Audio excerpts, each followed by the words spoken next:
आप the news words देख रहे हैं। मैं अरुण कुमार पांडे, नमस्कार।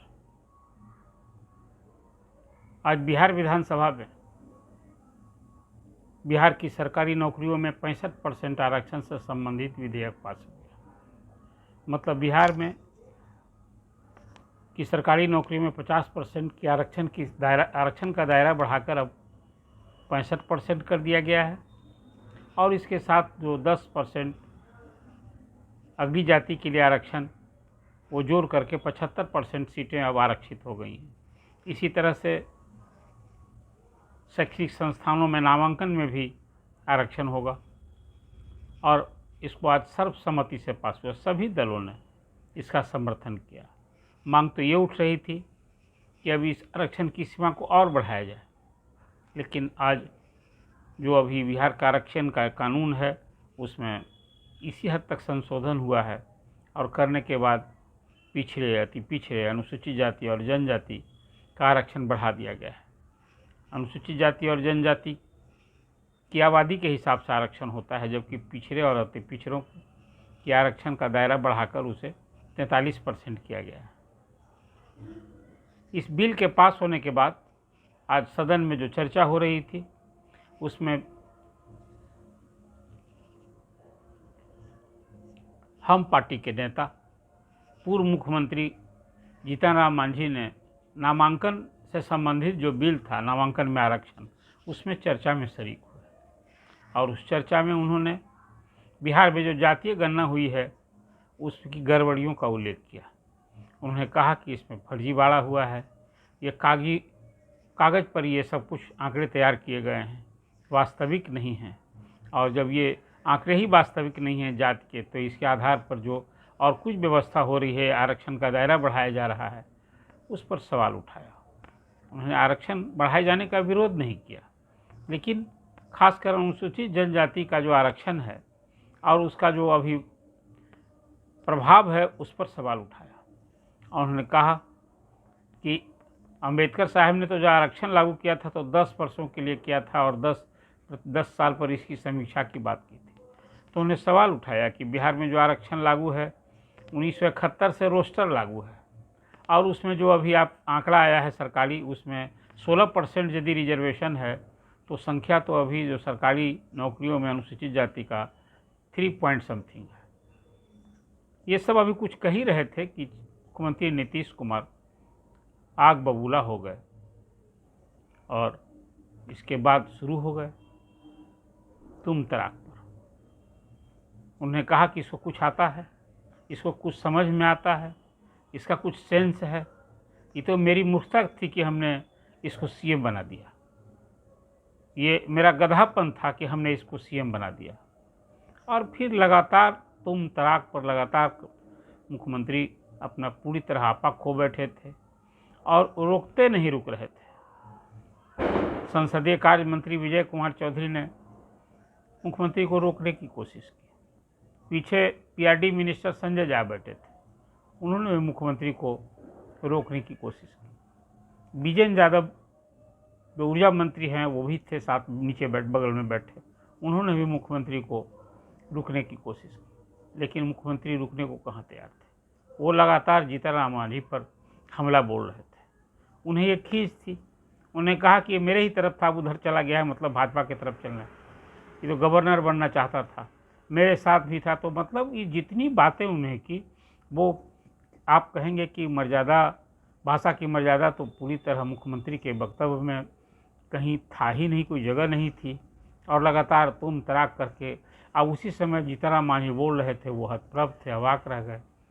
तो बार बार कह रहे थे कि मुख्यमंत्री जी गलत बोल रहे हैं, इस तरह की बात कर रहे हैं।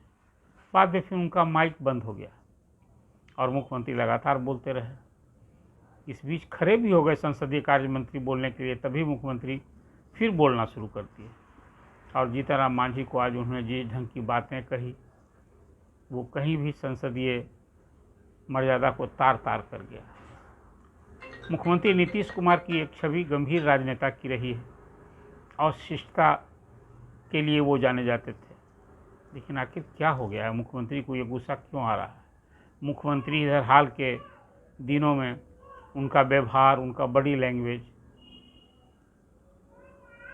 और जो कुछ कभी कुछ कर दे रहे हैं कहीं कहीं किसी सभाओं में जिधर से भाषण देने लगते हैं, उस समय बहुत सारे लोग असहज हो जाते हैं। वो दिखते हैं कि आखिर नीतीश कुमार क्यों ऐसा कर रहे हैं, क्या एक उम्र के पड़ाव पर हैं इसके कारण है कि कोई और बात है।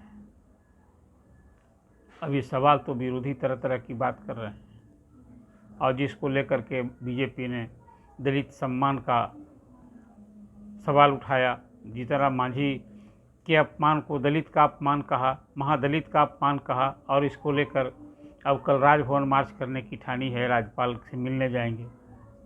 और जीतन राम मांझी ने भी बातें की, फिर मीडिया से बाहर आए तो उन्होंने कहा कि 2014 में जब नीतीश कुमार जी ने उन्हें मुख्यमंत्री बनाया था, आपको याद होगा उस समय लोकसभा चुनाव में वो 2 ही सीट जीत पाए थे, और इससे खिन्न होकर अपनी लाज बचाने के लिए उन्होंने हमें मुख्यमंत्री बनाया था, और वो चाहते थे कि उनका रबर स्टैम्प बनकर मैं काम करूं।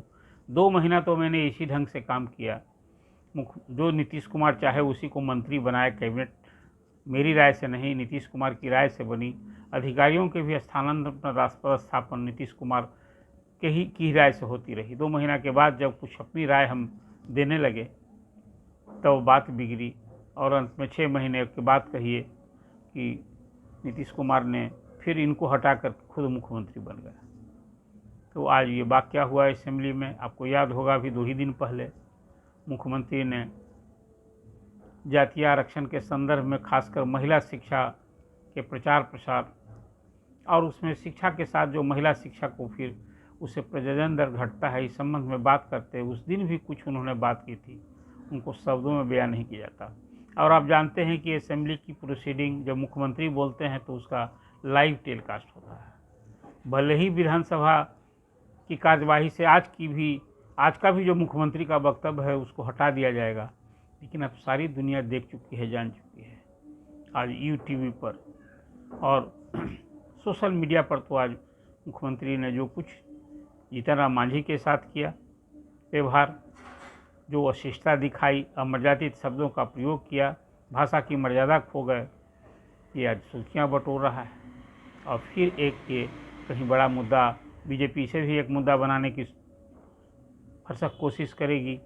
ये दलित का अपमान हुआ है, जैसे महिला के अपमान को लेकर के बीजेपी, अब तो प्रधानमंत्री ने इस पर सीधे नीतीश कुमार पर हमला बोला था, क्या क्या कुछ उन्होंने कहा कि शर्म करो, अब कहाँ तक गिरोगे, ये सारी बात प्रधानमंत्री ने नीतीश कुमार पर हमला करते हुए कहा था।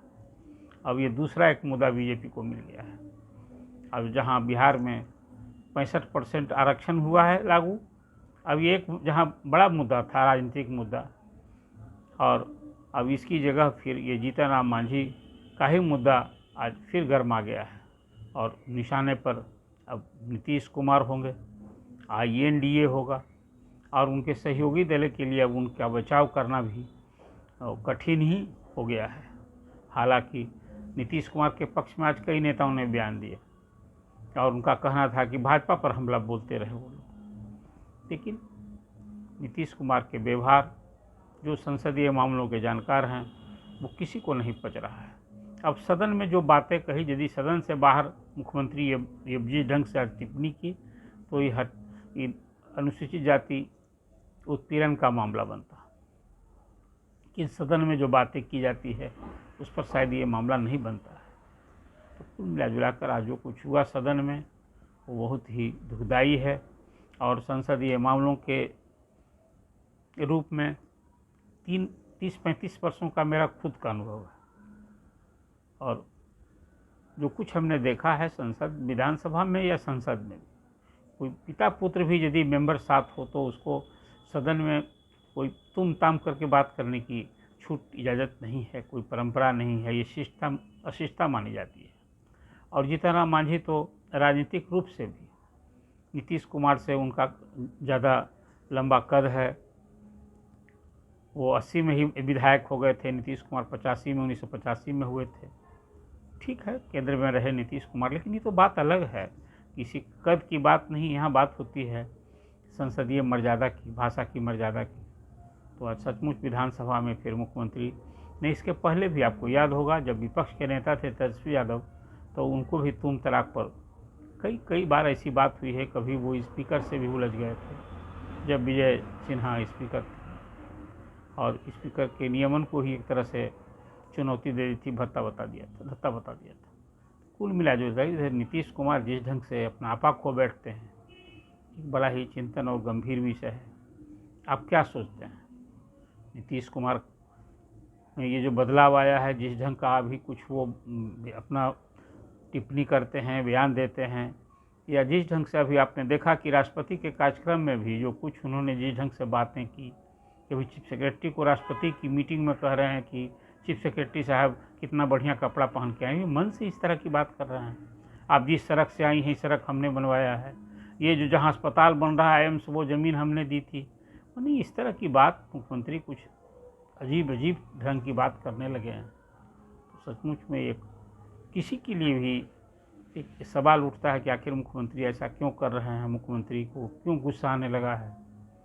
और फिर इस संदर्भ में आप अपनी राय दीजिए, आखिर मुख्यमंत्री को ऐसा करना चाहिए? मुख्यमंत्री की जो छवि रही है, क्या ये उस छवि के अनुकूल ये उनका आचरण है? आप अपना कमेंट दीजिए और द न्यूज़ वर्ड्स को सब्सक्राइब कीजिए।